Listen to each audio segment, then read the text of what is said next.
A very good evening, respected dignitaries, dear BMA members, and all the attendees.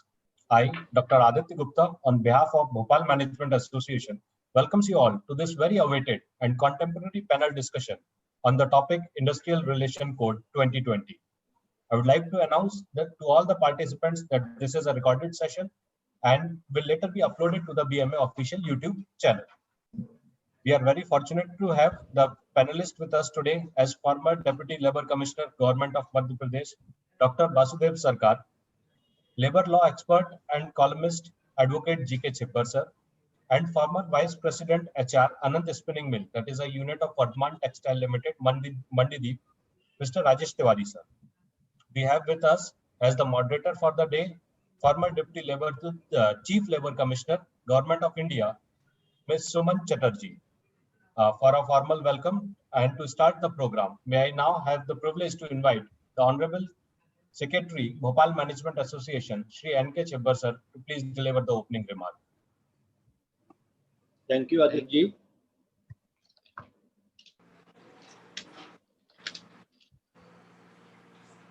Leader speak series के इस webinar में panel discussion में आप सभी imminent panelist का स्वागत है। आज के हमारे पैनलिस्ट हैं डॉक्टर वसुदेव कुमार। परिचय इनका शॉर्ट ऑलरेडी आदित्य जी ने दे दिया है। Shrimati Sumana Chatterjee, farmer deputy chief labour commissioner, government of India, GK. Chhibber, advocate, labour expert and columnist, Mr. Rajesh Tiwari, former Vice President, Anand Spinning, a group of Vardhman Group.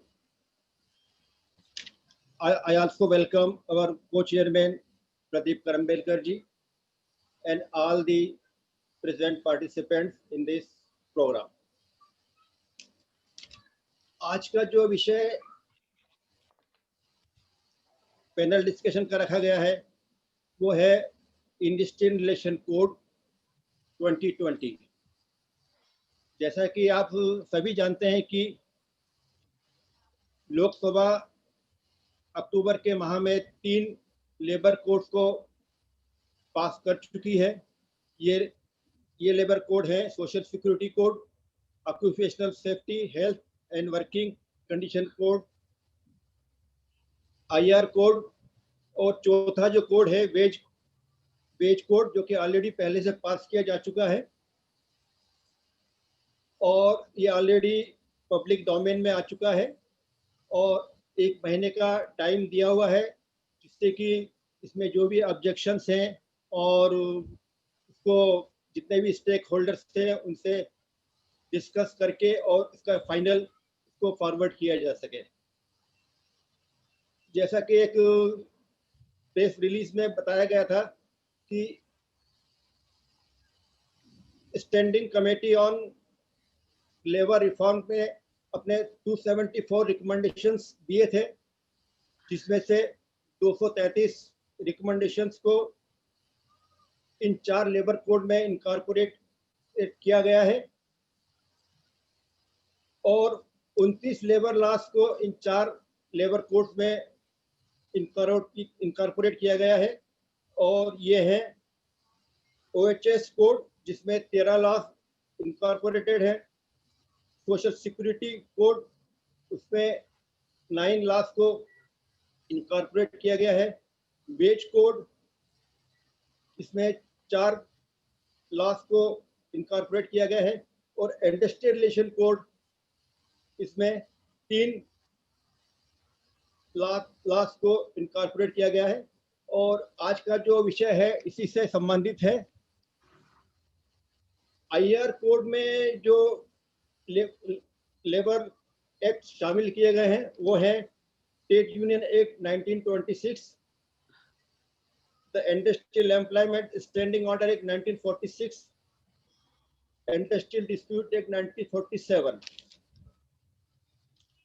और आज इसी विषय पर हम चर्चा करने जा रहे हैं। और हमारे बीच में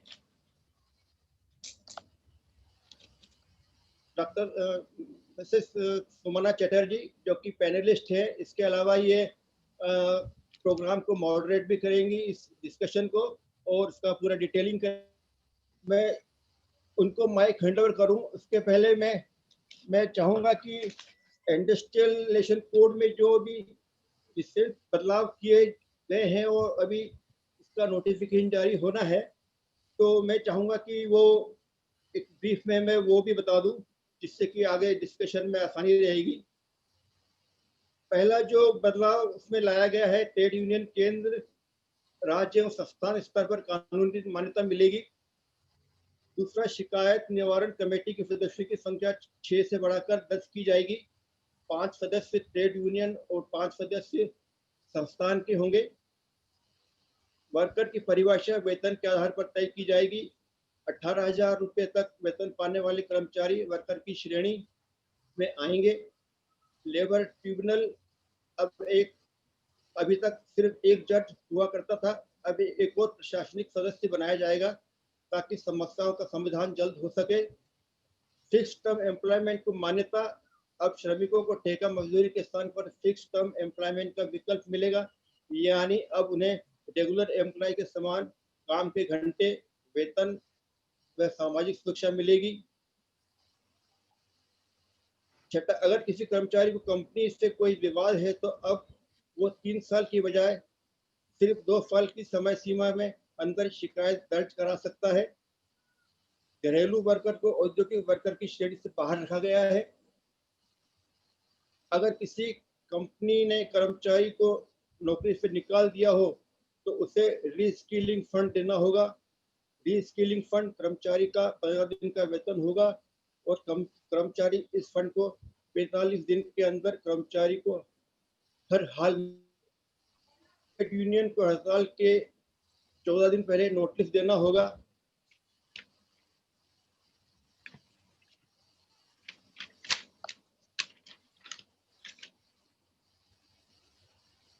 तीन सौ कर्मचारी वाली कंपनियां बिना सरकारी अप्रूवल के बंद हो सकती हैं। पहले यह नियम सिर्फ 100 कर्मचारियों पर लागू होता था।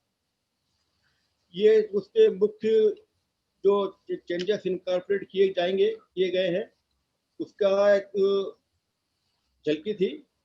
अब मैं हमारे पैनलिस्ट सुमना चटर्जी से अनुरोध करता हूं कि इस पैनल डिस्कशन की कार्रवाई को आगे बढ़ाते हुए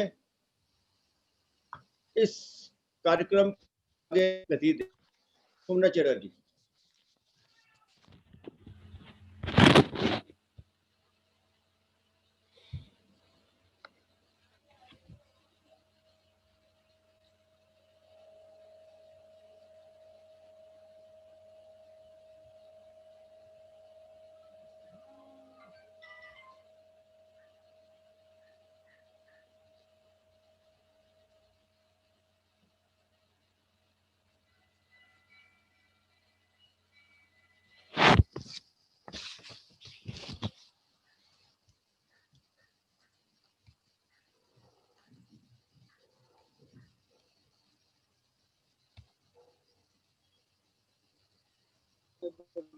आप कितने लोगों को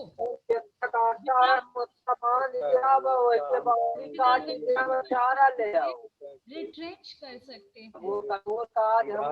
मैं रिक्वेस्ट करूंगा बाकी सभी लोग प्लीज अपने आप को म्यूट कर लें।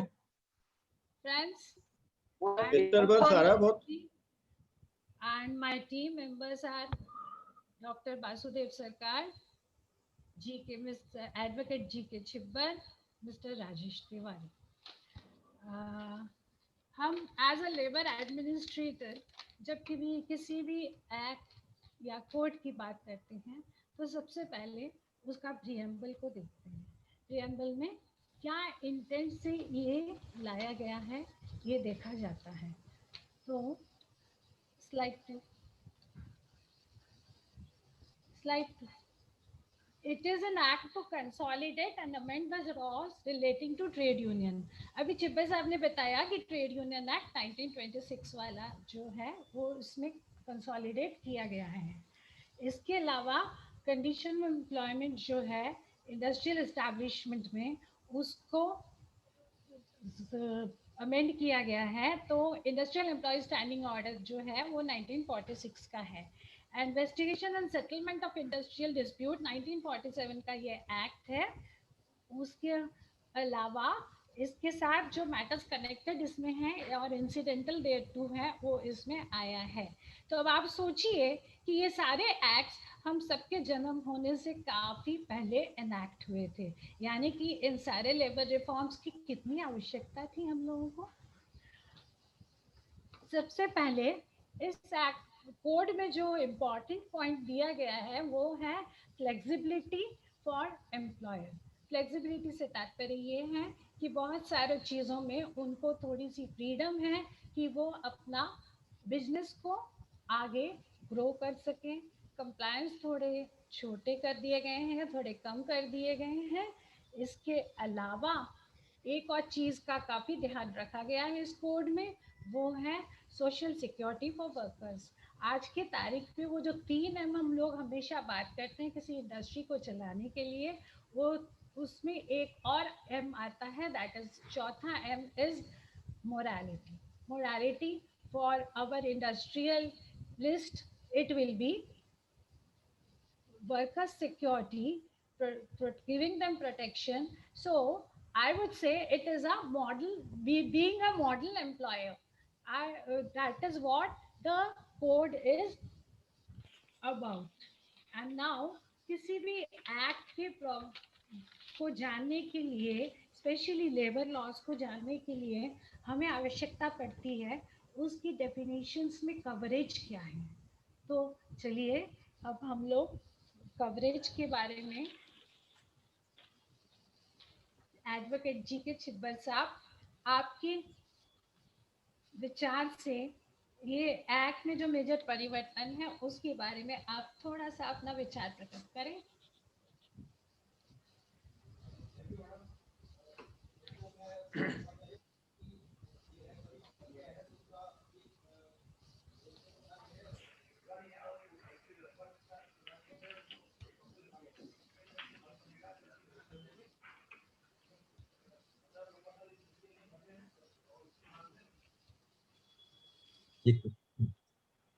छिब्बर साहब, हाँ, आ रही है आवाज, आ रही है?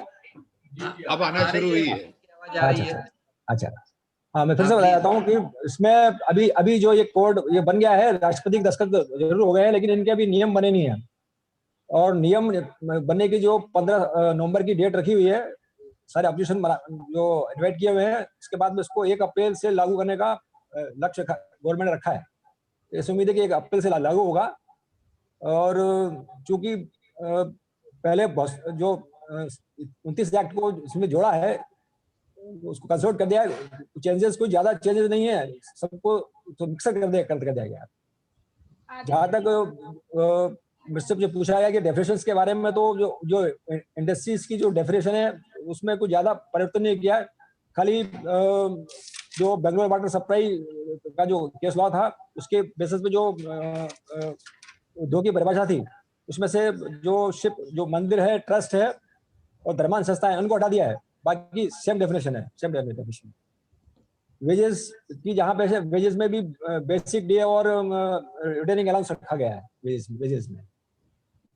और दूसरा इसमें जो फिक्स टर्म एम्प्लॉयमेंट का जो क्लास है 1950 जो इसमें रखा गया है, हमारे मध्य प्रदेश में तो पहले से था, लेकिन इसमें जो फिक्स टर्म एम्प्लॉयमेंट का एक क्लॉज रखा हुआ है। बाकी जो मेजर चेंजेस इसमें कोई ऐसे है नहीं जो पहले में ना हो। और सिर्फ इसमें जो मिशनरी जो बनाई गई है, उसमें एक चीज हटा दी गई है कि इसमें जो राज्य सरकार की जो हस्तक्षेप है उसको कम किया गया है। कि जो भी जितने भी इंडस्ट्रियल डिस्प्यूट जो होते हैं उसके लिए पहले वर्कर को या यूनियन को लेबर कमिश्नर के यहाँ सुलह वार्ता में जाना पड़ता था, कंसल्टेशन प्रोसीडिंग जाना पड़ता था।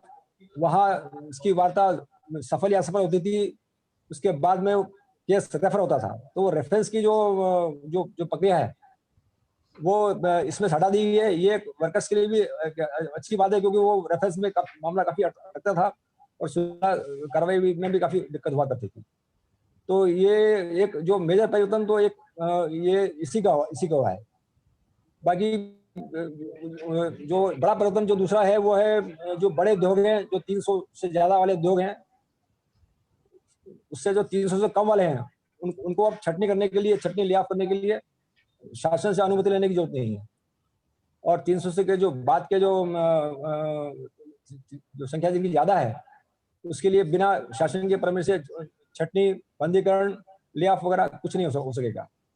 ये एक जो सेंट्रल एक्ट में जो मेजर चेंजेस, हालांकि मध्य प्रदेश में अपन ये पहले हो चुका है, मध्य प्रदेश किसने हो चुका है। बाकी अब जो ये कोर्ट बिल है, इसमें जो मेजर चेंज ये है कि जो लेबर कोड, हमारा जो लेबर कोड थी, लेबर कोड को अपडेट कर दिया गया है। इसमें जो अब ट्रिब्यूनल होंगे और ट्रिब्यूनल का में जो जज होगा वो हाई कोर्ट जज के लेवल का होगा, उसके साथ में एडमिनिस्ट्रेटिव जज होगा।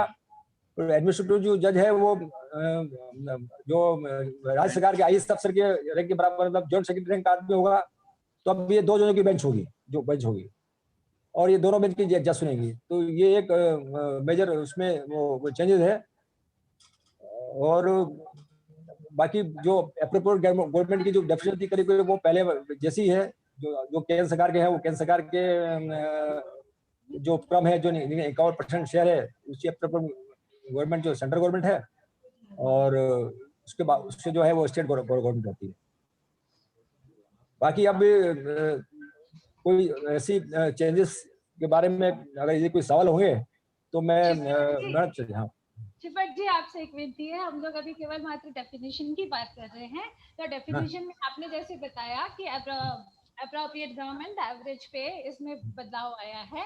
इसके अलावा वर्कमैन और एम्प्लॉय, पहले तो वर्कमैन का डेफिनेशन होता था, वाह ये छूट गया था इसमें। जो वर्कमैन की जो डेफिनेशन में, वर्कमैन की डेफिनेशन में थोड़ा चेंजेस ये हुआ है कि इसमें इस कोड में दो डेफिनेशन है। एक तो है वर्कर की डेफिनेशन अलग कर दी है और एम्प्लॉय की डेफिनेशन अलग कर दी है। तो वर्कर जो है, जो इंडस्ट्रियल वर्कर हैं, उसमें जो सुपरवाइजर, जो मैनेजरियल कैपेसिटी में काम करेंगे और 18,000 से ज्यादा तनख्वाह लेंगे, वो वर्कर की श्रेणी में नहीं आएंगे। तो ये एक चेंजेस है। और जो एम्प्लॉय की डेफिनेशन है, एम्प्लॉय की डेफिनेशन में जो सुपरवाइजरी, एडमिनिस्ट्रेटिव कैपेसिटी और वेजेस का कोई क्लास नहीं रखा हुआ है।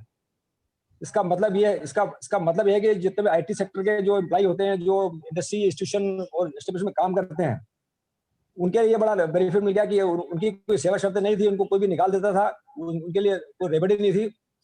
तो वो जो एम्प्लॉय डेफिनेशन में वो लोग कवर हो जाएंगे, वो लेबर कोड में इसकी जो ट्रिब्यूनल में इसकी रेमेडी प्राप्त कर सकेंगे। तो ये एम्प्लॉय की जो डेफिनेशन में ये एक मेजर चेंजेस है कि एक डेफिनेशन एम्प्लॉय की है और एक जो है अपने वर्कर की है। करेक्ट। राजेश तिवारी जी, आप हमें जरा एम्प्लॉयर की डेफिनेशन में जो बदलाव आया है उसके बारे में बताएं। इंडस्ट्रियल कोड में सबसे पहले मैं बात करना चाहूंगा कॉन्ट्रैक्टर्स की। कॉन्ट्रैक्टर को जो है अब एज ए एम्प्लॉयर माना जाए, वो था एक्ट में था प्रोविजन, लेकिन उसको भी अब एम्प्लॉयर माना। एक एम्बिग्विटी बनी रही थी कि एक कॉन्ट्रैक्टर लेबर है और ये प्रिंसिपल एम्प्लॉयर है। तो principal employer and contractor employer में बड़ा हमेशा एम्बिग्विटी बनी थी, तो उसको क्लियर करने की कोशिश की गई है। और इससे क्या है कि जब कभी हम किसी लिटिगेशन में जाते हैं तो कॉन्ट्रैक्टर जो है वो पूरी जो है प्रिंसिपल एम्प्लॉयर के ऊपर डाल देता था और जो है वो इस परिधि से निकलने की कोशिश करता था। लेकिन आज की डेट में इस नई डेफिनेशन से कॉन्ट्रैक्टर भी जो है वो इसमें आ जाएगा। तो ये मेन जो है, ये मेन यहाँ पे बहुत बड़ा एक एम्प्लॉयर के लिए बहुत बड़ा चेंज है। जी मैडम। जी। Central government has kept the power to exclude any other activity from the scope of definition. ये भी एक बहुत बड़ा चेंज है। जी, ये बहुत बड़ा चेंज है। यस। क्योंकि कोई भी इंडस्ट्री को उससे हटाया भी जा सकता है।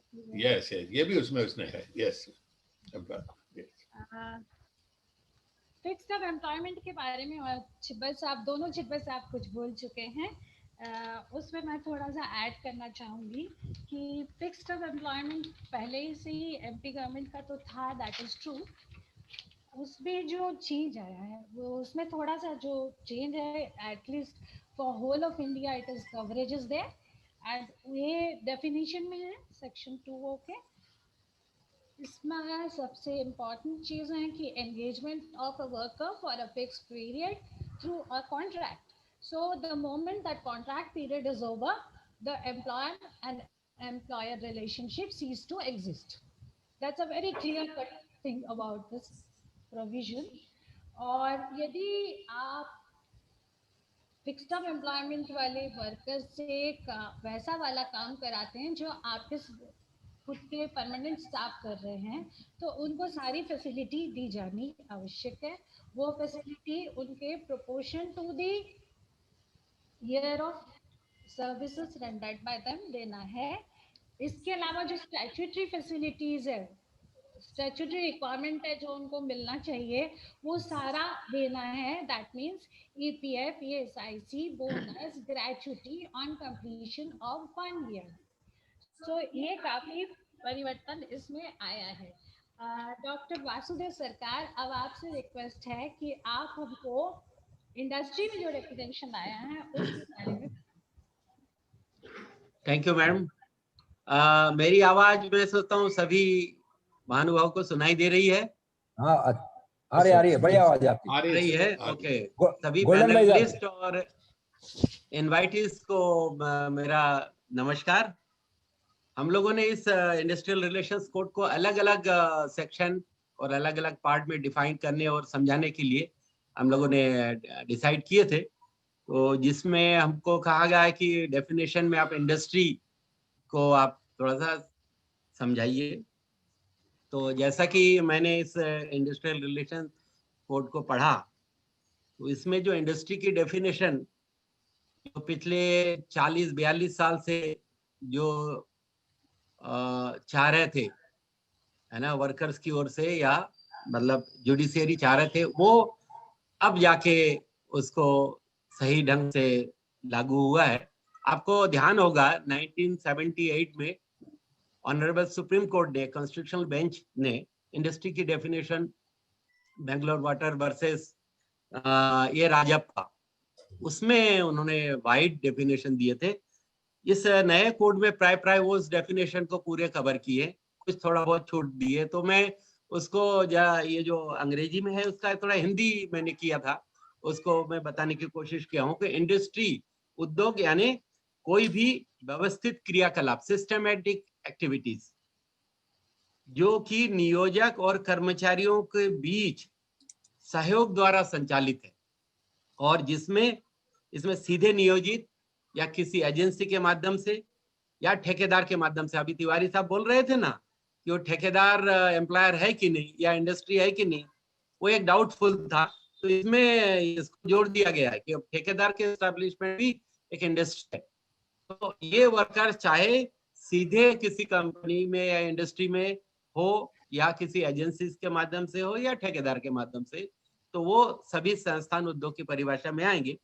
और ये वर्कर्स और कर्मचारियों नियोजक क्या करेंगे, मानवीय आवश्यकताओं एवं इच्छाओं को संतुष्ट करने के उद्देश्य से। तो ये ह्यूमन वांट एंड विशेस, ये बहुत बड़ा इंपॉर्टेंट एक शब्द है, ह्यूमन वांट एंड विशेस। इसके संतुष्ट सेटिस्फैक्ट्री करने के लिए माल और सेवाओं का उत्पादन और वितरण जिसमें भौतिक वस्तुएं और सेवा सम्मिलित है, ये यदि कोई काम करता है, कोई इंडस्ट्री इस टाइप के एक्टिविटीज करती है, तो वो उद्योग के श्रेणी में माना गया है। इसका मतलब है कि वाइड डेफिनेशन इंडस्ट्री के, जिसमें सभी प्रकार के ट्रेड, ऑक्यूपेशन, बिजनेस, सभी चीजें आ जाएंगे, मैन्युफैक्चरिंग प्रोसेस, ये सारी। परंतु ये देने के साथ साथ उसमें ये भी लिखा है कि चाहे उस उद्योग में पूंजी का विनियोग, इन्वेस्टमेंट हो या ना हो, और चाहे कोई प्राप्ति या लाभ प्राप्त हो या ना हो, गेन या प्रॉफिट हो या ना हो, तो भी यदि कोई एक्टिविटीज किया जाता है तो भी वो इंडस्ट्री के अंतर्गत आएगा। तो इट्स ए वाइड डेफिनेशन, परंतु इसमें कुछ क्लॉज है कि ये नहीं आएंगे। What is that? जिसमें स्पिरिचुअल, आध्यात्मिक या धार्मिक प्रकृति का कोई ह्यूमन वांट एंड विशेस यदि है तो उसमें वो नहीं आएंगे। इसका मतलब है कि आध्यात्मिक से संबंधित ऐसे कोई धार्मिक संस्थान जो ये काम करते हैं वो नहीं आएंगे। चैरिटेबल, धर्मार्थ, सामाजिक या परोपकारी, फिलंथ्रोपिकल सर्विस वाले संस्थान इसमें नहीं आएंगे। आगे और क्या आएंगे? भारत सरकार के रक्षा अनुसंधान, डिफेंस रिसर्च या आणविक शक्ति, एटॉमिक पावर या स्पेस से संबंधित विभाग के कार्य इसमें नहीं आएंगे। और एक इंपॉर्टेंट है, कोई घरेलू सेवा, डोमेस्टिक सर्विसेज नहीं आएंगे इसमें। डोमेस्टिक सर्विस को इंडस्ट्री के डेफिनेशन से इंक्लूड नहीं किया है, उसको इंक्लूड किया है, तो घरेलू सेवा नहीं आएंगे। और आगे यदि केंद्र सरकार कोई अन्य गतिविधि यदि वो नोटिफाई करे तो ये नहीं आएंगे। तो इस अब इससे हमें इंडस्ट्री के डेफिनेशन बहुत स्पष्टता हो जाता है कि क्या आएंगे क्या नहीं आएंगे। मुझे लगता है इस कोड में ये यहाँ तक इंडस्ट्री को डिफाइन किया गया है ना। सरकार साहब आपने Thank बहुत you. सुंदर बताया। हम लोग सब हमेशा जब भी इंडस्ट्री की बात आती थी तो डेफिनेशन में ढूंढते थे, बैंगलोर जी। कभी कभी जी। से, और ऐसे ही चलता रहता था। में ये जी। में वो एकदम टोटलिटी में कोई डेफिनेशन का वो नहीं जाता था। Yes. Government of Madhya Pradesh, government of India के बहुत सारे ऑर्गेनाइजेशन इंडस्ट्री के डेफिनेशन में अटक जाते थे और हम लोग रेफर करते थे और लेबर कोड में उसको इंडस्ट्री डिफाइंड है कि नहीं है ये डिसाइड होता था। तो इससे काफी चीजें, शासन के सारे विभाग आ गए हैं, सभी संस्था प्राय सभी आ गए सारे, है ना। ऐसे जो संस्थान जो इंडस्ट्री एक्टिविटीज काम करते थे वो सभी आ गए। केवल स्पिरिचुअल और ये सब छोड़ के, बाकी चैरिटेबल छोड़ के, बाकी प्राय डोमेस्टिक सर्विस छोड़ के प्राय सभी आ गए। Thank you very much panelist. Sir ji एक सवाल था छोटा सा, ऑनलाइन एजुकेशन का क्या होगा? Hello online education, hello online education इसमें आएगा, इसकी परिधि में, इंडस्ट्री की परिधि में online education?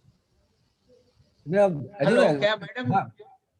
Madam education industry है, एजुकेशन। तो इसका मतलब ये हुआ कि अभी जो हम लोगों का पैंडेमिक टाइम में काफी ऑनलाइन चल रहा है, तो we will have to think on those lines as well. नहीं, ऑनलाइन जो लोग ऑनलाइन ये जॉब कर रहे हैं, जो ले रहे हैं, उनके जो एम्प्लॉय काम करते हैं वो सब वो वर्कर की डेफिनेशन में आते हैं। वो ये इंडस्ट्री के डेफिनेशन में बिल्कुल आएंगे। हम आएंगे अब। हाँ आएंगे, टीचर को छोड़ के, टीचर को छोड़ के, टीचर नहीं आएंगे। राइट आएंगे। एजुकेशनल ऑनलाइन चाहे हो या ऑफलाइन हो, वो they will cover under this. बिल्कुल आएंगे। करेक्ट। फ्रेंड्स, हम लोगों ने अभी मोस्टली डेफिनेशंस में जो इम्पोर्टेंट चेंजेस आए हैं उनके बारे में बात कर ली है। अब हम लोग चर्चा करते हैं थोड़ा सा जो प्रोविजंस हैं, प्रोविजंस में जो मुख्य चीजें हैं उनके बारे में। तो में बायपेटाइट फोरम है जिसमें कोई खास परिवर्तन नहीं है। वर्क कमेटी में मात्र एक ही परिवर्तन है, जो है कि रजिस्टर्ड ट्रेड यूनियन यदि है तो फिर रजिस्टर्ड ट्रेड यूनियन अपना मेंबर्स चूज करेंगे उस प्रोपोर्शन पे जितने उनके मेंबरशिप है। उसके अलावा यदि मेंबरशिप रजिस्टर्ड ट्रेड यूनियन उस ऑर्गेनाइजेशन में नहीं है तो फिर उनको वर्कर में चूज, ये वर्ड उसमें यूज किया गया है। अब इसके बहुत सारे तात्पर्य हैं, लेट अस सी फाइनल नोटिफिकेशन होने के बाद उसको क्या परिवर्तन होगा। इसके अलावा ग्रीवांस रिड्रेसल कमेटी में अभी छिब्बत साहब ने भी कहा कि कुछ परिवर्तन है, वो परिवर्तन 6 से 10 का वो सही है, बट इसमें भी रिप्रेजेंटेशन जो चूज करे जाएंगे वो रजिस्टर्ड ट्रेड यूनियन या नेगोशिएटिंग काउंसिल से होगा। और बस कमेटी के जैसे यदि रजिस्टर्ड ट्रेड यूनियन या नेगोशिएटिंग काउंसिल नहीं है तो उस हालात में वर्कर्स में चूज इसके अलावा एक और इम्पोर्टेंट प्रोविजन इसमें डाला गया है, that is adequate number of women workers. उस ऑर्गेनाइजेशन में या उस इंडस्ट्री में जितने वुमेन वर्कर्स होंगे उसके प्रोपोर्शन में हमें उनको कमिटी में रखना पड़ेगा। और द मोस्ट इम्पॉर्टेंट थिंग जो इसमें आया है वो ये है कि यदि कोई वर्कर ग्रीवांस रिड्रेसल कमिटी में अपना ग्रीवांस देते हैं तो उनका ग्रीवांस 30 दिन में रिड्रेसल हो जाता है, ठीक है। और यदि नहीं हो पाता है तो उनको एक ऑप्शन है कि वो मतलब उनका ग्रीवांस रिड्रेस नहीं हुआ या ग्रीवांस रिड्रेस हुआ भी तो वो सेटिस्फाइड नहीं है, तो उसमें उनके पास ये ऑप्शन है कि वो समाधान पोर्टल में जाकर conciliation officer, concern conciliation officer के पास अपना एप्लीकेशन फाइल कर सकते हैं। विद इन 60 डेज उनको जाना पड़ेगा समाधान पोर्टल में। और इसके अतिरिक्त यदि समाधान पोर्टल में जाने के बाद कोई वर्कर यदि डिसमिस्ड है, रिट्रेंच्ड है तो और टर्मिनेटेड वर्कर है तो फिर 41 डेज के अंदर उनके पास फ्रीडम है कि they can choose to go to tribunal. ये छोटे से बदलाव हैं, ज्यादा नहीं बदलाव है।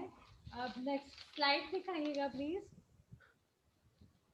मैडम मैं छिब्बर साहब से एक सवाल करना चाहता था। अभी आप सवाल चैट बॉक्स में डाल दीजिएगा कृपया, फिर हम आपके सारे क्वेश्चंस ले लेंगे। फिर हमको जाना है 6 बजे कहीं, इसलिए हम पूछना चाहते थे। तो हम रह जाएंगे सर फिर।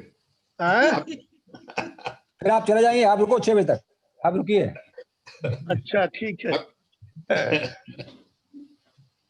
रुके हुए हैं। धन्यवाद धन्यवाद। बस नेक्स्ट मैं इनवाइट करती हूँ डॉक्टर सरकार, प्लीज आप ट्रेड यूनियन और स्टैंडिंग ऑर्डर में जो बड़े बदलाव हैं उनके बारे में थोड़ा बताएं। Okay, thank you ma'am. Right, आपने वो ऐसे सब्जेक्ट दिए जो कि मेरे से काफी रिलेटेड भी रहा है, और इत्तेफाक से मैं मध्य प्रदेश में रजिस्ट्रार ट्रेड यूनियन भी था 5 साल के लिए, तो आपने मुझे ये सब्जेक्ट दिया, थैंक यू। इसमें जो ट्रेड यूनियन एक्ट है उसमें पुराने जो ट्रेड यूनियन एक्ट है और नए ट्रेड यूनियन एक्ट में एक आध प्रोविजन छोड़ के प्राय वो प्रोविजन सेम है, वही रखेंगे। तो क्या है वो मैं थोड़ा सा आपको बताता हूँ। ये जो इंडस्ट्रियल कोड के जो सेक्शन 5 जो चैप्टर 3 ट्रेड यूनियन से रिलेटेड चैप्टर सेक्शन 5 थे और सेक्शन 27 तक ये ट्रेड यूनियन के बारे में दिया गया है। तो सेक्शन 5 है रजिस्ट्रार ऑफ ट्रेड यूनियंस, इसके उनके अपॉइंटमेंट का है। तो जैसे हैं वो उसमें अप्रोप्रिएट गवर्नमेंट, जिसमें सेंट्रल और स्टेट दोनों, इसमें स्टेट को ही मान्यता दी है, अप्रोप्रिएट गवर्नमेंट स्टेट गवर्नमेंट है। तो ये हर स्टेट अपना एक रजिस्ट्रार ट्रेड यूनियन नियुक्त करेगा। यदि उनको आवश्यकता हुई तो उसमें एडिशनल रजिस्ट्रार, डिप्टी रजिस्ट्रार भी वो चयनित कर सकता है। तो सेक्शन 5 ट्रेड यूनियन रजिस्ट्रार के अपॉइंटमेंट से रिलेटेड है। सेक्शन 6 में है, जैसे कि आपको पहले भी मालूम है कि कोई भी जो वर्कर्स है ना, जो 7 या उससे ज्यादा यदि वर्कर्स है वो किसी यूनियन का मेंबर बनता है और वो 7 से ज्यादा है ना वर्कर्स एक साथ मिलकर रजिस्ट्रार ट्रेड यूनियन को अपना यूनियन रजिस्टर्ड कराने के लिए आवेदन कर सकता है। आवेदन करने की वही प्रक्रिया है, उसमें दी हुई है, आवेदन पत्र है, उसका प्रारूप दिए हुए हैं, उसके बायलॉज जो है, उप नियमावली क्या होंगे वो भी एक मॉडल नियम दिया हुआ है। तो इसमें सेक्शन 6 में कि वो अप्लाई कर सकता है। इसमें भी पहले जैसे प्रोविजन है कि किसी इंडस्ट्री में, कोई उद्योग में वो यूनियन तभी रजिस्टर्ड होंगे जब उस उद्योग के 10% या 100 श्रमिक जो भी उसमें से कम हो उस स्थापना में नियोजित होना चाहिए। मान लीजिए कोई इंडस्ट्री में एक 1000 वर्कर्स है तो उसका 10% यानी 100 या 100, या किसी में 500 है तो 10% 10% यानी 50 हो गया, तो 100 या 50 में 50 यदि है तो उस उद्योग में नियोजित या काम करते हुए होना चाहिए, तभी ये रजिस्ट्रार इसको वेरीफाई कर सकता है। ये वहाँ दिया हुआ है। अच्छा, और इसमें आगे भी है सेक्शन 63 में ये भी है, मान लीजिए ऑर्डर के बारे में थोड़ा और पता है तो इसमें थोड़ा ट्रेड यूनियन के बारे में थोड़ा सा और बता दूं, बस इसमें खत्म कर रहे हैं। कितना उसमें टाइम है? इसमें टाइम है तो मैं जल्दी खत्म कर देता हूँ। ओके, तो इसमें सेक्शन 7 में देखिए रूल्स ऑफ ट्रेड यूनियंस लिखा हुआ है, उसमें एफिडेविट के साथ। सेक्शन 9 में रजिस्ट्रार चाहे तो वो यूनियन कैंसिल कर सकता है। सेक्शन 10 में यदि कैंसिल करता है तो उसकी अपील वो इंडस्ट्रियल ट्रिब्यूनल, आजकल जो लेबर कोर्ट के जगह ट्रिब्यूनल है, वहां पर आवेदन कर सकता है। इसमें जो इम्पोर्टेंट जो सेक्शन दिया हुआ है, जो सेक्शन 14 में रिकॉग्निशन ऑफ ट्रेड यूनियन की ये बात आ गई जो पहले नहीं था। रिकॉग्निशन ऑफ ट्रेड यूनियन के लिए उन्होंने क्या व्यवस्था रखी है? मान्यता देने के लिए यदि एक यूनियन है तो मैनेजमेंट सोल नेगोशिएटिंग वो उसमें एजेंट उसको मानेगा यदि एक यूनियन है। और यदि एक से ज्यादा है तो जहां जिसके पास 50% मेंबर्स है उनको वो इनवाइट करेगा सोल मैनेजमेंट यूनियन। यदि मान लीजिए 51%, यदि 51% नहीं है और बहुत सारी यूनियन है, तो यदि जहां पर 20% जिसका मेंबरशिप है उसमें से 5 यूनियन है तो मान लीजिए 20% जिसका है उसमें से एक मेंबर को, यूनियन सदस्य को एक प्रतिनिधि के रूप में वो रखेगा। मान लीजिए किसी स्थापना में या उद्योग में 5 यूनियन है तो 5 में से 20-20 के हिसाब से 5 मेंबर्स का एक वो नेगोशिएटिव काउंसिल कहलाएगा, उसका वो गठन करेगा।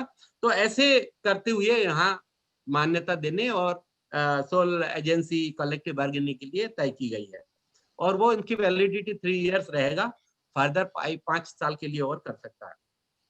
सेक्शन 16 या 17 उनको प्रिविलेज दिए गए, उनके ट्रेड यूनियन के खिलाफ कोई स्वीट्स या लीगल प्रोसीडिंग नहीं होगी। और सेक्शन 20-21 डिस्क्वालिफिकेशन, सेक्शन 23 अनऑर्गेनाइज के लिए कर सकते हैं और 1/3 अदर के लिए। सेक्शन 23 एनुअल रिटर्न और सेक्शन 27 सेंट्रल गवर्नमेंट जो रिकॉग्नाइज करते हैं ना यूनियन को, तो इसमें सेंट्रल और स्टेट दोनों ही रिकॉग्नाइज करने के लिए, मान्यता देने के लिए। अब कहें तो आगे स्टैंडिंग ऑर्डर्स के बारे में कुछ बताऊं?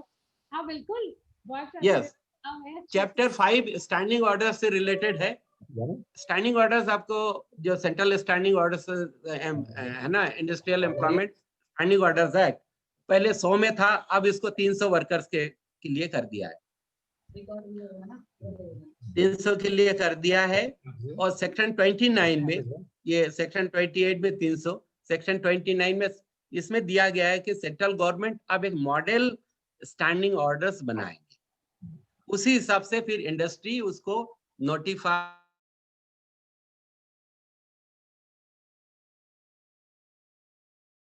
ड्राफ्ट देना है सर्टिफाइंग ऑफिसर को, और उस हिसाब से वो मॉडिफाई करने का है ना। और मॉडिफाई होने के बाद 6 मंथ के बाद उसका ऑपरेशंस है। यदि मॉडिफिकेशंस या सर्टिफिकेशन में कोई डिस्प्यूट आता है तो इंडस्ट्रियल ट्रिब्यूनल को रेफर किया जा सकता है। सेक्शन 38 में सस्पेंशन से रिलेटेड प्रोविजन, उसमें ये काफी क्लियर प्रोविजन दिया है कि मान लीजिए कोई किसी के खिलाफ डिसिप्लिनरी एक्शन लिया जाए तो मैनेजमेंट उनको सस्पेंड कर सकता है 90 डेज तक। 90 डेज तक सस्पेंड करके उनका जो है इंक्वायरी, डोमेस्टिक इंक्वायरी कर सकते हैं। 90 डेज तक 50% वेजेस उनको मिलना है, और यदि ज्यादा समय लगता है तो 75% और 90 डेज के ऊपर वो यदि है तो 75% वेजेस मिलेगा। और एज सुन एज पॉसिबल की 90 डेज के अंदर ही तो उसको डोमेस्टिक इंक्वायरी कंप्लीट करना चाहिए। तो स्टैंडिंग ऑर्डर्स में, और स्टैंडिंग ऑर्डर्स में वो जो है फर्स्ट शेड्यूल दिया हुआ है, इसमें शेड्यूल दिए है, उस शेड्यूल के हिसाब से ये स्टैंडिंग ऑर्डर्स में मॉडिफिकेशन हो सकता है। तो कुल मिला के ये स्टैंडिंग ऑर्डर्स और ये ट्रेड यूनियन से रिलेटेड बात थी। धन्यवाद। छिब्बर जी, आप बोल। बताएंगे जो आप थोड़ा सा वो आप ऑलरेडी कर चुके हैं mechanism for resolution of industrial dispute में, और उसके अलावा आप थोड़ा एम्फसाइज करिए ऑफेंसेस एंड पेनल्टीज। किस पे? Offence and penalties. हाँ, अच्छा। नहीं, पहले तो मैं ये थोड़ा एक ये बताना भूल गया था कि आप अब पहले क्या इंडस्ट्रियल डिस्प्यूट में जो किसी एम्प्लॉय को टर्मिनेट करते थे तो सेक्शन 2 में जो टर्मिनेशन रिप्लेसमेंट और का डिस्प्यूट आता था, सेक्शन 2 था। अब चाहे कोई भी मामला हो वो इंडस्ट्रियल डिस्प्यूट माना जाएगा, वो सेक्शन 2 वाला हट गया। चाहे यूनियन, अब पहले कई ट्रांसफर का मामला या प्रमोशन का मामला या क्लासिफिकेशन का मामला, उसके लिए यूनियन की जरूरत पड़ती थी। तो अब सारे जो विवाद है वो एक इंडस्ट्रियल डिस्प्यूट हो गए हैं, तो हर एक व्यक्ति जो है वो अपने विवादों को अपने उठा सकता है सीधे न्यायालय में। एक तो ये इसमें जो चेंजेस है। दूसरा, आप जो दूसरा सवाल क्या पूछा आपने? हेलो। हाँ, ऑफेंसेस में तो एक्चुअल में ऑफेंसेस में तो राशि बहुत बढ़ा दी है उन्होंने। जो अगर ले ऑफ, बंदीकरण और छटनी है, यदि आप इलीगल करते हैं, अगर इलीगल ले ऑफ करते हैं, इलीगल छटनी आप करते हैं, तो 5 लाख से लेके 20 लाख तक का जुर्माना है। और उसको बार बार करते हैं तो उसको राशि बढ़ाने का प्रावधान है। इसी प्रकार जो है अनफेवर लेबर प्रैक्टिस अगर करते हैं, अनफेयर प्रैक्टिस में करते हैं, उसमें भी 10,000 से लेकर 2 लाख तक का जुर्माना है। और अगर डिले करते हैं तो वो जुर्माना बढ़ते जाता है। तो मोस्टली ये जुर्माने की जो रकम है वो इतना बढ़ा दी है, लेकिन अब ऐसी पिछले 40 सालों में तो मेरी ऐसी कोई स्थिति देखने नहीं आई कि कोई ले ऑफ छटनी और किसी उद्योग को कोई पनिशमेंट हुआ हो। ये ऐसे दिखाने के लिए तो बहुत अच्छी राशि बढ़ा दी है। लेकिन जैसे आपने स्ट्राइक का जो इसमें भी जो नया चेंज हो गया, स्ट्राइक की थोड़ी म्याद बढ़ा दी है। वो अब तो कोई भी स्ट्राइक जो इलीगल नहीं हो सकती। हालांकि पहले 40 साल के अनुभव में कोई भी स्ट्राइक लीगल नहीं हुई है, तो लीगल स्ट्राइक तो कभी होती नहीं है। अभी जो स्ट्राइक के नोटिस में पहले 14 दिन का 60 दिन का प्रावधान कर दिया गया है, उसकी जो मिश्रित थोड़ी बढ़ा दी गई है। तो प्रावधान तो ऐसे काफी जो बनाए गए हैं, लेकिन इसके इम्प्लीमेशन में ऐसी कोई स्थिति कभी आती देखी नहीं है कि किसी एम्प्लॉयर को 1 लाख रुपए जुर्माना हो जाए या 5 लाख तक का जुर्माना हो जाए।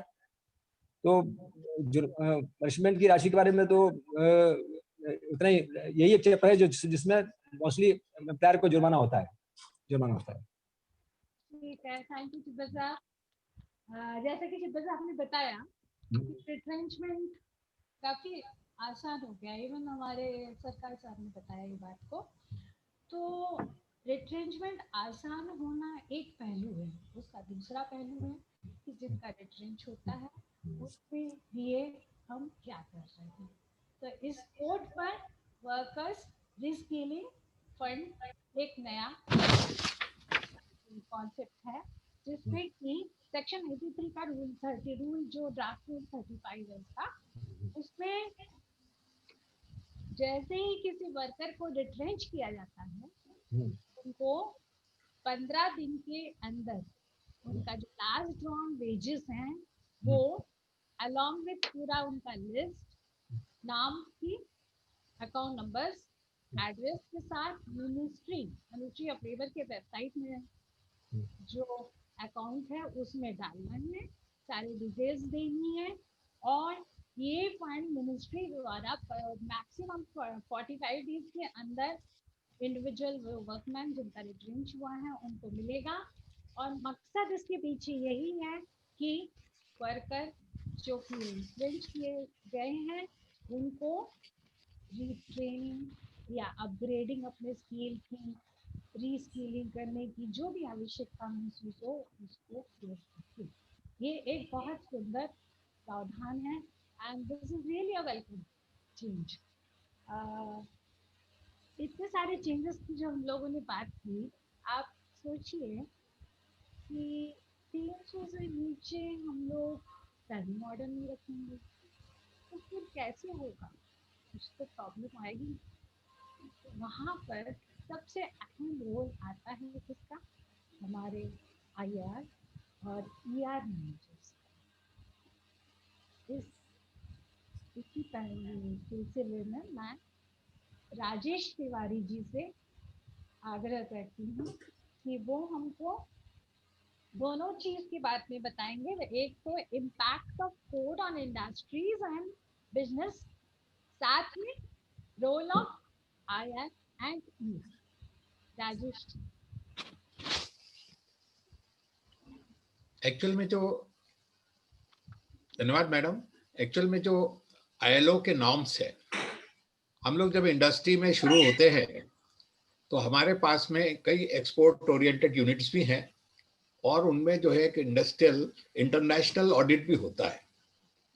और वो इंडस्ट्रियल ऑडिट जो है वो देखकर कि हम कहीं इंटरनेशनल नॉर्म्स को कहीं वायलेट तो नहीं कर रहे हैं, और उसके कारण जो है हमको पूरे जितने भी इंडस्ट्रियल लॉज में जो प्रोविजंस हैं उनको अपडेट रखना पड़ता है। मैं आपको बताऊं, ILO के नॉर्म्स को जब इंटरनेशनल ऑडिटर्स आके किसी एक्सपोर्ट ओरिएंटेड यूनिट में चेक करते हैं तो उस समय वो ये भी देखते हैं कि कितने लॉज हैं, और उस समय वो देखते हैं कि इसमें 40 लॉ हैं, आपके यहाँ 40 लॉ एप्लीकेबल हैं, तो वो एक एक को लेके बैठ जाते हैं और सबका एक एक प्रोविजंस को चेक करते हैं। तो इंडस्ट्रियल कोड जो अभी नया बिल हमारे यहाँ पे इंट्रोड्यूस हो रहा है वो हमें बहुत ज्यादा रिलीफ देगा कि भाई ये जो है इतने सारे एक्ट जो है वो एक्ट अब कम ही एक्ट है हमारे पास में, कम कोड है, 4 कोड है, और उनको हमको कंप्लाई करना है। Business world will find that the new codes make it easier for them to flexible in their hiring and firing decisions, as well as in shutting down the operation in the country. For example, firm up to 300 workers can now fire staff without seeking government permission. मैंने देखा है कई बार कि permission लेने में ही time निकल जाता है, वो जो है वो उसका कोई मतलब नहीं रह जाता है। Condition restricting workers' right to strike have been also be introduced. The labor code, according to Labor Minister, provide a transparent system to suit the challenged business environment. तीसरी चीज मैं कहना चाहूंगा, successful implementation of this labor reform will keep the attracting more foreign investment and get India GDP growth back to track after an unprecedented contraction COVID due to the extended lockdown under COVID-19. According to World Bank, if India's laws were less restrictive, the country could approximately add 2.8 million more good quality formal sector jobs. This is very important because this is ultimately affecting business of the country. Business in India will benefit from the reduction in licensing requirement, paperwork, as well as the cost associated with the multiple compliances obligations, which is in turn could be their capital invested in the core business operation, thereby enabling to the creation of a new job or sustaining employment. ये सब चीजें हैं कि ये सब चीज एक regulate कर रही हैं, लेकिन मेन चीज है कि हमको एम्प्लॉयमेंट को जारी रखना है, इंडस्ट्री को जारी रखना है, और उसके लिए ये कोड है। तो this is very good looking to the international requirement. Labor law reforms in India have been a critical component of the government's effort to improve the country's business environment for foreign investors. As per the World Bank's Doing Business 2020, India jumped 14 spot to rank 63 in Ease to Doing Business ranking. Over a period of 5 years, India has improved its rank by 79 position by 2014 and 19. The new labor code hopes to establish a labor compliances regime that is one labor return, one license, and one registration. That is very important. Currently, employer must maintain 8 registration, 4 licenses to run a business. That is very important. And at last, the new code also directed the digitalization of the labor compliances. Labor compliances regime in India. We should ease doing business. Maximum punishment for violation has to reduce from 7 years to 3 years. Workers will benefit from receiving 50% of penalty imposed on employers by courts, in addition to the compensation awarded to them by the court. The new code raises the threshold of the requirement of a standing order, which pertain the rules of conduct of workmen employed in industrial establishment to over 300 workers. This means the establishment employ fewer that the 300 workers will enjoy great flexibility in their labor management. ये कुछ जो है, जो मैंने आपको points पढ़ के सुनाए हैं, ये ILO के जो नॉर्म्स है और इंटरनेशनल जो हमारे WTO के जो नॉर्म्स है, उनको ध्यान में रखते हुए ये एक इंडस्ट्री को बहुत जबरदस्त बेनिफिट देंगे. नाउ ER के बारे में बात करूंगा मैं, ER एंड IR के बारे में. सर जी, ER and that is very important. ER employs relation and industrialization. This is very important and this is the backbone of any industry. जब हम लोग कभी इस इंडस्ट्री में बैठते हैं तो हम ये कोशिश करते हैं कि जितनी कंप्लायंसेस हैं उनको प्रॉपर्ली करें, और वो जो कंप्लायंसेस हैं वो हम हमारे वर्कमैन को, हमारे एम्प्लॉइज को, सबको प्रॉपर्ली उसको कम्युनिकेट करें. तो वो कम्युनिकेशन का काम अगर ER department, IR department properly करेगा तो मेरे जहां तक ख्याल है लिटिगेशन बहुत कम होंगे. और इसके लिए जो एग्जीक्यूशन बॉडी है, जो गवर्निंग बॉडी है, जो उसको फोर्स करती है, रेगुलेट करती है, उसको भी IR ER के साथ में जो है बहुत ज्यादा इंटरेक्शन रखने पड़ेंगे. सबसे आखिरी में मैं बस एक ही चीज कहना चाहूंगा, the human relation, humanity is a main function in the industrialization. How to treat people to comply all rules and regulation, industrial norms, and as well as norms of the industry. अगर ये सब चीजें है तो मेरा जहाँ तक ख्याल है कि एक्ट क्या benefit her ER and IR manager रखेगा. Thank you, ma'am. Thank you, sir. Thank you so much.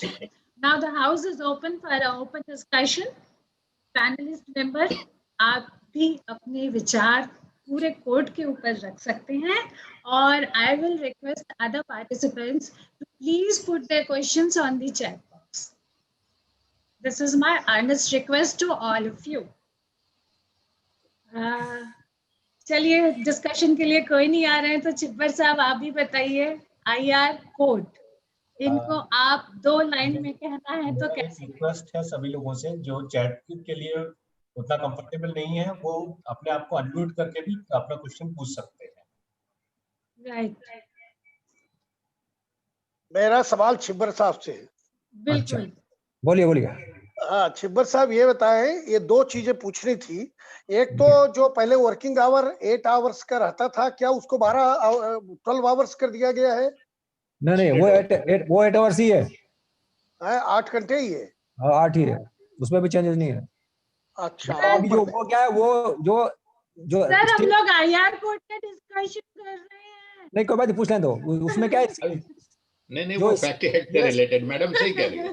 हाँ, ये फैक्ट हेड का है मामला, लेकिन फिर भी वो स्टेट, हर एक स्टेट ने अभी जो केस बढ़ाए थे, लेकिन उसको सुप्रीम कोर्ट में चैलेंज किया गया था, तो सब लोगों ने विड्रॉ कर लिया. मध्य प्रदेश सरकार ने फैक्ट्रीज एक्ट में किया है, पर सेंट्रल एक्ट में अभी. हाँ सर, लेकिन उसको भी द्विवेदी साहब जी, मेरा निवेदन है कि वो 8 आवर्स से 12 आवर का स्प्रेड ओवर है.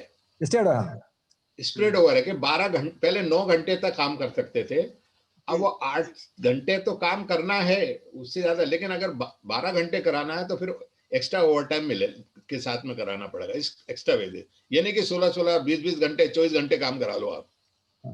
लेकिन फैक्ट्री एक्ट में इसका अमेंडमेंट नहीं हुआ है। ये जो अभी हम दूसरे एक्ट की बात नहीं कर रहे हैं, वो अभी बात नहीं कर रहे हैं। ये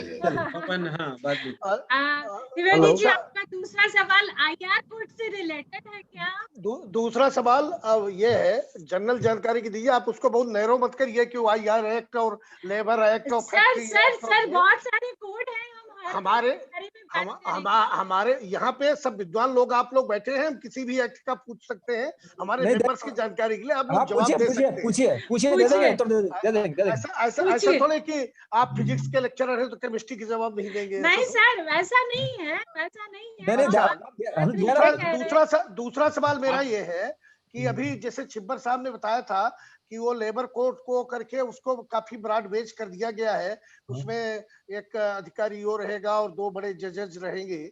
तो मेरा ये पूछना था कि लेबर कोर्ट का जो अनुभव रहा है वो बहुत अच्छा अनुभव नहीं रहा है, क्योंकि उसमें केसेस बहुत चलते हैं, 10 साल 15 साल 20 साल तक चलते रहते हैं। तो ये जो नया बना है इसमें कुछ टाइम फ्रेम है केस डिस्पोजल करने का कि नहीं है? देखो, टाइम फ्रेम तो पहले भी था, 180 दिन का पहले भी टाइम फ्रेम एक्ट में दिया हुआ है और टाइम फ्रेम अभी भी है। लेकिन वो कोर्ट में एक तो क्या है, जो सिस्टम ऐसा कुछ हो गया है अभी कि नंबर ऑफ जजेस की कमी होती है, कभी स्टाफ की कमी होती है, कभी हमारे पोस्टिंग में कमी होती है। मतलब जो प्रॉब्लम जो सिविल कोर्टों में आजकल सिविल कोर्टों के जजेस डेपुटेशन पे लेबर कोर्टों में आने लग गए हैं। तो ये जो सिस्टम, जो पूरी व्यवस्था है, न्यायिक व्यवस्था ही बिगड़ी हुई है। जब तक वो ठीक नहीं होगी तो ये जो जस्टिस प्रिंसिपल बता रहे हैं समय लगता है। ये बात सही है कि लेबर कोडों का पर्पस ये था कि 3 महीने में फैसला हो जाए, लेकिन अभी 3 साल तक तो केस में जवाब ही नहीं आता। फिर उसमें और बहुत सारे फैक्टर्स हैं। लेकिन हाँ, ये जो अपग्रेड किया है, इसमें जो जजेस हैं, जजेस चूंकि हाई कोर्ट इस तरह का जो है, उसके सामने ये जो पहले जो होते हैं सिविल जज स्टाफ हुआ करते थे, ये यंग हुआ करते थे, ये थोड़ा कोई वकीलों के प्रभाव से भी तारीख खूब बढ़ती थी। लेकिन जो बड़े जज आते हैं, हाई कोर्ट जज के इस तरह थे, वो एडजमेंट वगैरह कम देते हैं, क्योंकि डिस्पोजल करते हैं, क्योंकि वो अनुभवी होते हैं। तो इसमें इसका फर्क तो पड़ेगा, इसमें इसके जो डिस्पोजल में फर्क पड़ेगा, स्पीड बढ़ेगी इसकी, ये बात सही है। मैडम, एक प्रश्न मेरा है छिब्बर साहब से। बिल्कुल पूछें। हेलो, मैं पूछूं क्वेश्चन?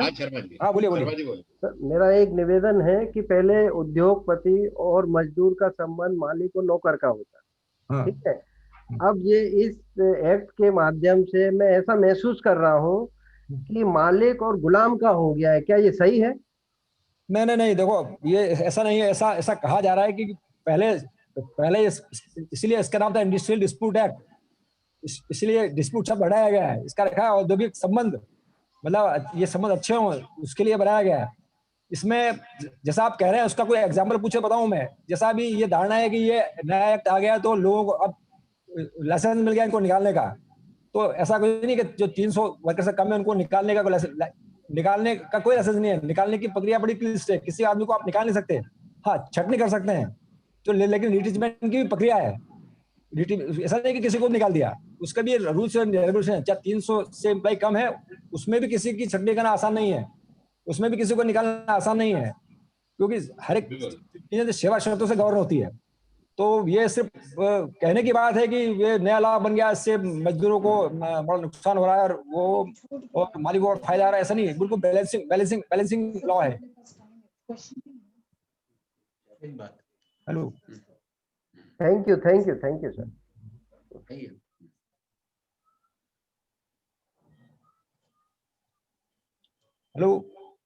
हेलो, एनी क्वेश्चन और बदवार साहब?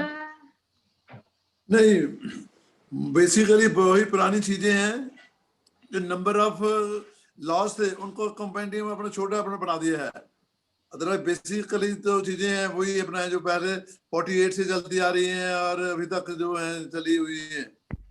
और जहां तक ह्यूमन रिलेशन की बात आपने कही है, that is the most important thing in any industrial relations और एनी एचआर फंक्शन। उसके बिना नहीं चलेगा, चाहे वो 300 तक है चाहे 300 से बड़ी अपना है। हाँ, सबको मिलाने का फायदा तो वही है, जैसा अभी राजेश जी ने बताया। अभी सबको मिलाने का फायदा है कि अब एक रिटर्न बनेगी, ज्यादा कंप्लायंस नहीं करना पड़ेगी ज्यादा इंस्पेक्टर्स नहीं आएंगे, नहीं तो लेबर इंस्पेक्टर भी आता था, एक वो कॉन्ट्रैक्ट लेबर का अलग आ रहा है, उसका अलग आ रहा है, ईसाई का अलग आ रहा है, PF 20 चालान बना करते थे। अब कम से कम वो चीजें भी कम हो जाएंगी। तो ये IR वालों के लिए तो जो कंपाइलेशन जो हो गया, इससे बड़ा फायदा है। ये साहब हम तो इतने कर रहे हैं, मैं 1980 में थाईलैंड में था, वहां एक इंडस्ट्रियल लॉ था, सब चीजें उसी में कवर थी। सब थाईलैंड बहुत छोटा है, थाईलैंड तो भोपाल के बराबर है। आप थाईलैंड को भोपाल से मत कंपेयर करिए आप। भोपाल से लीजिए, भोपाल से थाईलैंड में जो पहले थे ना, आज से 40 ईयर्स पहले एडवांस में थे, आज हम नहीं पहुंचे वहां पर। अरे चाइना तो बड़ा है, चाइना इंडिया से बड़ा है, चाइना में भी इतने लेबर लॉज नहीं जितने आपके यहाँ हैं। चाइना में फ्री, चाइना में डेमोक्रेसी नहीं है, चाइना में डेमोक्रेसी नहीं है सर। डेमोक्रेसी यहाँ पे भी तानाशाही कर दो, सब ठीक हो जाएगा। वहाँ पे तानाशाही है, वहाँ पे हायर एंड फायर बहुत जबरदस्त है। हाँ, तो वहाँ से मदद करिए। वहाँ तो फिर जो काम नहीं करता है उसका क्या हाल है, यहाँ जो काम नहीं करता है वो लेबर कोर्ट से क्या आ जाता है। ह्यूमन रिलेशन वहाँ 0 है। हाँ, वो अलग बात है। हेलो, मेरा एक क्वेश्चन है सारे पैनलिस्ट से कि ये जो इंडस्ट्रियल रिलेशन कोड में जो बदलाव लाया गया है, और मैं ये सारे पैनलिस्ट से पूछता हूँ कि ये कितना प्रो एम्प्लॉय है और कितना प्रो एम्प्लॉयर है, कौन बेनिफिशियल है इसके अंदर? It is a balancing act. It's इसमें a very much balancing act. ये One place, in one place it is said कि आप फ्लेक्सिबिलिटी है, एक जगह पे फ्लेक्सिबिलिटी है, दूसरी जगह पे सोशल सिक्योरिटी फॉर वर्कर्स है। तो that way if you see it is a balancing act. पहले जो एक्ट बने थे हमारे 1948, 1927, 1923, 1926 सारे जो एक्ट थे, उनमें क्या था कि उस वक्त ऑर्गेनाइज्ड सेक्टर में वर्कर्स कम हुआ करते थे, बहुत कम वर्कर्स काम करते थे ऑर्गेनाइज्ड सेक्टर में। एज ऑन टुडेज डेट यदि आप देखें तो अनऑर्गेनाइज्ड सेक्टर में कितने वर्कर काम करते हैं? I think 85 to 90%, 93%। ठीक है, मैंने थोड़ा कम बोला, तो 90% मान के चलते हैं। तो 90% we are not to look after 90%, we are to look after them 10%। we were over protected, तो उस 10% में थोड़ी बहुत इधर उधर कमी बेशी हुई है, but otherwise if you see it is a very balancing act. Very true, madam. I think this had been a wonderful discussion. Madhya Pradesh government में जो आपका लेबर डिपार्टमेंट में थे, हर इंडस्ट्रियलिस्ट को 40 रजिस्टर रखने पड़ते थे। मुख्यमंत्री के पास डेलीगेशन गया, कहा कि साहब इतने रजिस्टर रखने पड़ते हैं, तो उन्होंने कहा कि ठीक है इसको ठीक करो। तो लेबर डिपार्टमेंट ने कह दिया 3 रजिस्टर कर दिया, पर एक रजिस्टर जिसमें 10 कॉलम होते थे उसमें 24 कॉलम कर दिया। रजिस्टर 3 हो गए, कॉलम उतने बढ़ गए। तो कई बार ये इस तरह का होता है, टर्मिनोलॉजी चेंज करने के बाद भी समस्या जो कि तो रहती कि हमने बदल के हम 40 रजिस्टर का हमने 3 रजिस्टर कर दिया। अब वो कॉलम थोड़ी देखने जा रहे हैं कितने कॉलम कर दिए। नहीं, आप ऐसा नहीं, द्विवेदी जी, अब ऐसा नहीं होगा। मध्य प्रदेश, द्विवेदी जी, जी हाँ, मध्य प्रदेश शासन ने 13 रिटर्न्स और 61 रजिस्टर के स्थान पर 1 रजिस्टर और 1 रिटर्न्स फैक्ट्री वालों के लिए लागू कर दिया है। एक रजिस्टर में कितने कॉलम है? सुनिए, तो उसमें जितने 13 रजिस्टर में कॉलम थे उतने आपने 1 रजिस्टर में कर दिए हैं। उसमें क्या होता था द्विवेदी जी, हर एक्ट की और रूल्स की अलग अलग रिक्वायरमेंट थी और डुप्लीकेसी बहुत होती थी, वो सब कम हो गया है। सरकार साहब, मैं आप इस कमेटी का बेसिक जानकारी तो शासन में होना चाहिए। मैं इस कमेटी के मेंबर था, मैं RG पांडे और आपके पाठक और इनके साथ हमारी मीटिंग कई बार हो चुकी है, और हमने इस बात को पहले की है, वो बात पहले की, अब नहीं है। अब बहुत काम हो गया। अरे आप अगर सवाल पूछेंगे, नहीं उसका कारण बताता हूँ, उसका कारण बताता हूँ सर, एक मिनट सर, उसका कारण बताऊं कि जब सवाल पूछा जाएगा कि पेमेंट के वजह से कितने मामले, वर्क कंपनसेशन के कितने मामले, ESI के कितने मामले, PF के कितने मामले, तो कैसे बताएंगे? कॉलम होंगे तभी तो बताएंगे ना। तो जितने जो एक्ट के जो जब विधानसभा में सवाल पूछा जाएगा या जनता RTI में पूछेगी, तो इसलिए कॉलम में वो लिखना पड़ता है कि ये ESI का मामला है, ये PF का मामला है, ये इन्फॉर्मेशन तो रखनी पड़ती है, ये फैक्ट्री का मामला है, ये जो कॉलम रखने पड़ते हैं सर। मुझे लगता है कि क्योंकि हमारे सारे अटेंडीज भी इतने पुराने सीजन प्रोफेशनल्स रहे हैं जिन्होंने प्रैक्टिकली ये प्रॉब्लम्स को डील किया है। बट मैं वापस टॉपिक पे लाना चाहूंगा, जो हमारा टॉपिक है इट्स इंडस्ट्रियल रिलेशन कोड 2020। हम आज की बात कर रहे हैं जिसपे सभी लोगों ने बहुत अच्छे इनपुट्स दिए, बहुत क्लियरिटीज हुई, काफी रिफॉर्म्स की बात करी, एक बैलेंसिंग एक्ट की बात करी कि how this is a balancing act. Yes. और may I request all our panelists to please summarize the topic in one sentence each. So I would start with Mr. Rajesh Tiwari sir. If you can just summarize in one sentence at the end. आज के discussions पे जो ये industrial code पे जो बातचीत हुई, उस पे मैं ये निवेदन करना चाहूंगा सभी से कि ये एक्ट अपने आप, ये जो अमेंडमेंट है, ये अपने आप में बहुत बैलेंसिंग है। Number 2, it's beneficial to the employer and beneficial to the employee. Thank you. Thank you, sir. May I request Advocate G.K. Chibbar sir to please summarize in one sentence. देखो, मैंने तो जहाँ तक जो स्टडी किया है कि ये जो इसमें जो वर्करों को जितनी सुविधाएं दी गई हैं उतनी सुविधाएं एम्प्लॉयर को भी हैं। जो सीधी रेमेडी जो हुई है कोर्ट में जाने की, वर्कर्स को अपनी बात रखने के लिए, चाहे कैसा भी डिस्प्यूट हो, और जो ट्रिब्यूनल का जो अपग्रेड किया गया है ये वर्कर्स के लिए बड़ा फायदेमंद है। और एम्प्लॉयर के लिए जो 100 से बढ़ा के जो 300 जो किया गया है उसमें जो उनको काफी जो लिबर्टी मिली है ये उनके लिए फायदेमंद है। उससे प्रोडक्टिविटी भी बढ़ेगी और थोड़ा उनका ठीक रहेगा। तो मेरे हिसाब से बिल्कुल बैलेंसिंग एक्ट है। कुछ ऐसे प्रावधान है जो एम्प्लॉयर के लिए भी ठीक नहीं है, कुछ वर्कर ठीक नहीं है, क्योंकि वो अभी इतना समय नहीं डिस्कस करने का, वो कभी बाद में करेंगे। लेकिन कुल मिला के वो बिल्कुल 50-50 बैलेंसिंग एक्ट है ये। Thank you, sir. Thank you. May I now request Dr. Vasudev Sarkar sir to please summarize the discussion. Doctor Gupta, ये जो हम लोग डिस्कस कर रहे हैं, ये जो अभी इंडस्ट्रियल रिलेशंस जो कोड है, एक्ट है, पहले एक्ट होता था, कोड कहने जाने लगा। तो आप देखे होंगे पिछले 50-60 साल में जो एक्ट बने थे और बीच में जो अमेंड होते गए, उसको सभी को समराइज करते हुए ये जो इंडस्ट्रियल रिलेशंस एक्ट या कोड बनाया गया है, इट इज वेरी बैलेंसिंग। ये इंडस्ट्रियलिस्ट के लिए वो फायदेमंद है, फायदेमंद इन द सेंस उन पर अब कानून है ना बहुत ज्यादा वर्कर्स पे लगने लगा है, तो छोटे इंडस्ट्री वालों के लिए बहुत सहूलियत हो गई है।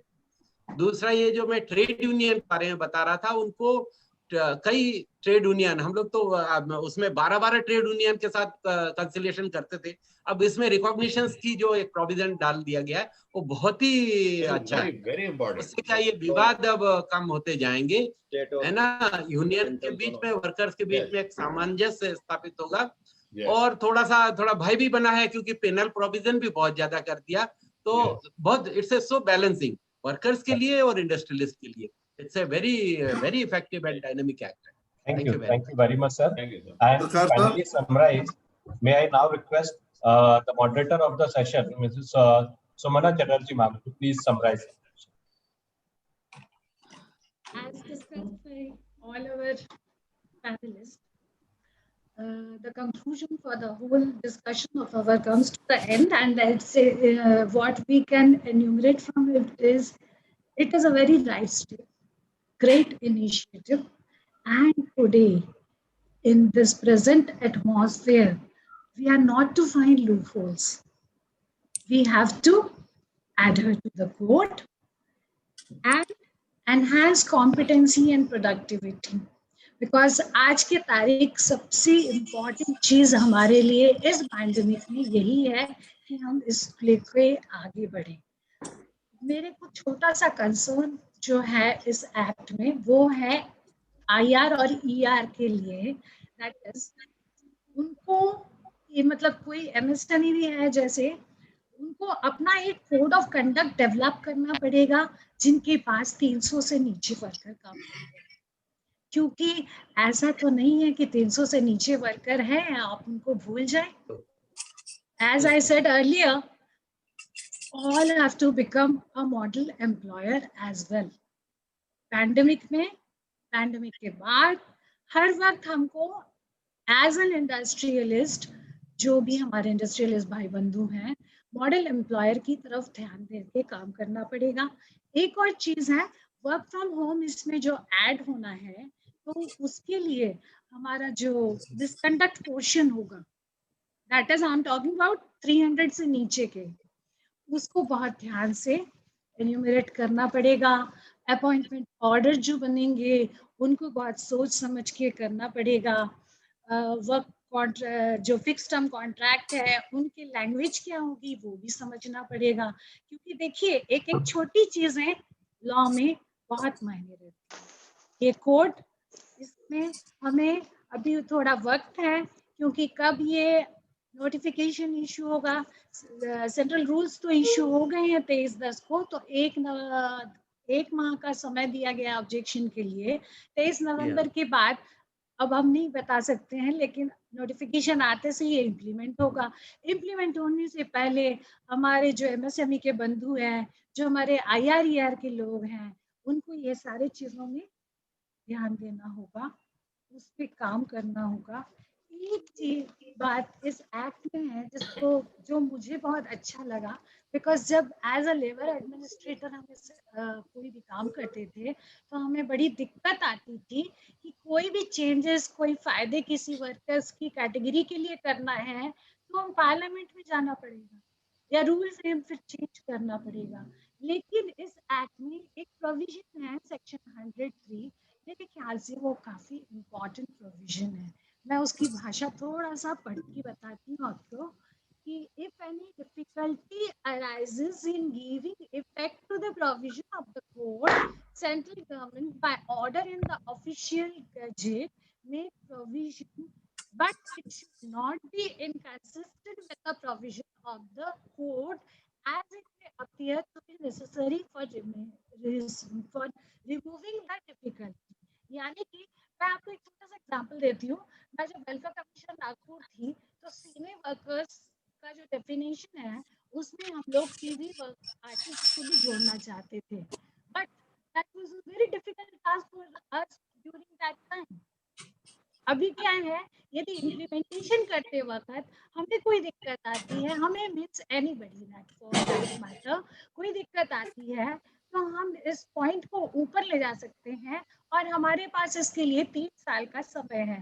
तो इस एक्ट में जो भी लूप होल्स हैं, जहां हम लोग को लगता है कि कोई परेशानी आ सकती है, तो वहां हम लोग सेक्शन 103 के आधार पे मात्र एक ऑर्डर ही नोटिफिकेशन, गैजेट नोटिफिकेशन इशू करना पड़ेगा। With these words, I thank all the panelists and all the participants to be part of this group, and we have enjoyed our interactions with all of you. अब आपको मैं याद दिलाना चाहती हूँ कि जब हम लोगों ने हम पैनल डिस्कशन शुरू किया था तब कुछ सवाल पूछे गए थे, याद है आप लोगों को कुछ? एक सवाल था कि आपकी फैक्ट्री में यदि ड्राइवर के बेटे को 1 साल काम करा के उनको आप निकाल सकते हैं क्या? यस, आप कर सकते हैं, सेक्शन 2 फिक्स टर्म एम्प्लॉयमेंट में। दूसरा सवाल था, आपकी फैक्ट्री में वर्कर्स सुपरवाइजर के साथ आर्ग्यूमेंट करने के तुरंत बाद क्या स्ट्राइक पर जा सकते हैं? उसका जवाब है 62(1) में नहीं, आपको पहले तो नोटिस देना पड़ेगा 60 दिन के लिए, 60 डेज, एंड वो नोटिस देने के 14 दिन बाद they can go on strike. तो इनडायरेक्टली इट मींस कि नहीं। व्हाई? बिकॉज द मोमेंट आप नोटिस देंगे, एज अ कंसिलिएशन ऑफिसर, जो भी कंसिलिएशन ऑफ कंसर्न ऑफिसर होंगे वो अपना कंसिलिएशन स्टार्ट कर देंगे। और जैसे चिब्बर साहब ने भी बोला, कोई स्ट्राइक ऐसे होती नहीं है, राइट? तीसरा सवाल हमारा था, आप कितने लोगों को सरकार की परमिशन के बिना रिट्रेंच कर सकते हैं? तो दैट इज 299, बट उसको करने के लिए आपको रिट्रेंचमेंट के सारे रूल्स फॉलो करने होंगे। दैट इज उनको नोटिस देना होगा, रिट्रेंचमेंट कंपनसेशन देना होगा, उसके साथ ग्रेचुटी वगैरह जो भी फैसिलिटीज उनको, जो भी स्टैट्यूटरी रिक्वायरमेंट है वो देनी होगी, और रीस्किलिंग फंड में उनके 15 दिन का लास्ट वेजेस ड्रॉन भी देना होगा। With these words, I thank all of you. We had a nice interaction. Thank you, everybody. Thank you, ma'am. It was all very well summarized by all the panelists, and Madam. For the formal closing and the vote of thanks, may I now request the co-chairman of Bhopal Management Association, Shri R.G. Dwivedi sir, to please deliver the vote of thanks.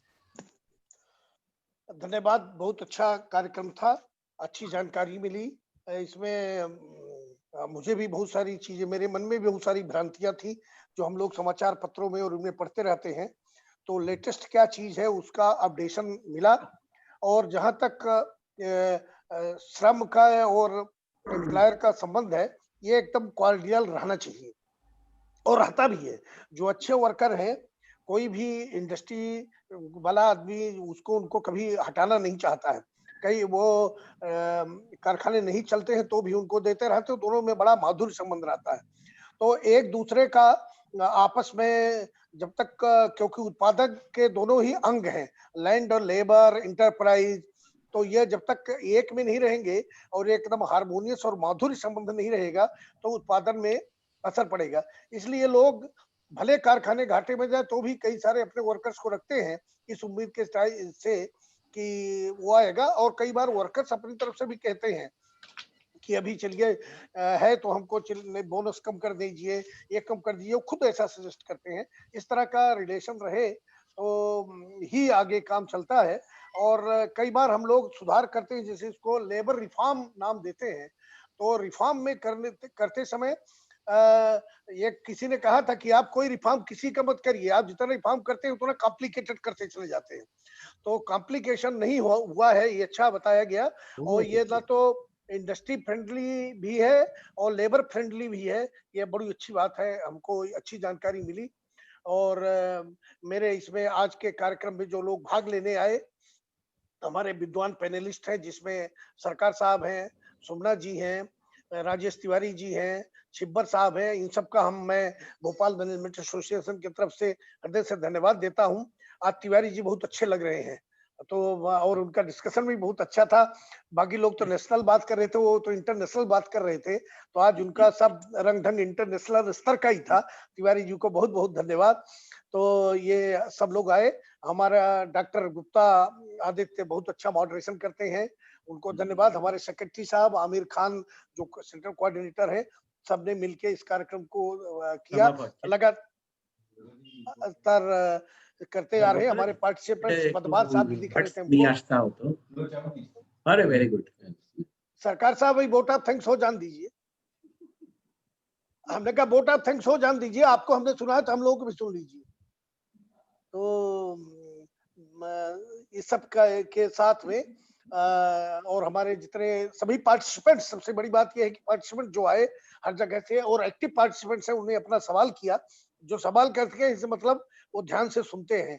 Badwar साहब ने भी वो किया। तो आप सबका पूरे कार्यक्रम के को संचालन करने का सोमनाथ जी ने बहुत अच्छा नाइसली मॉडरेशन किया।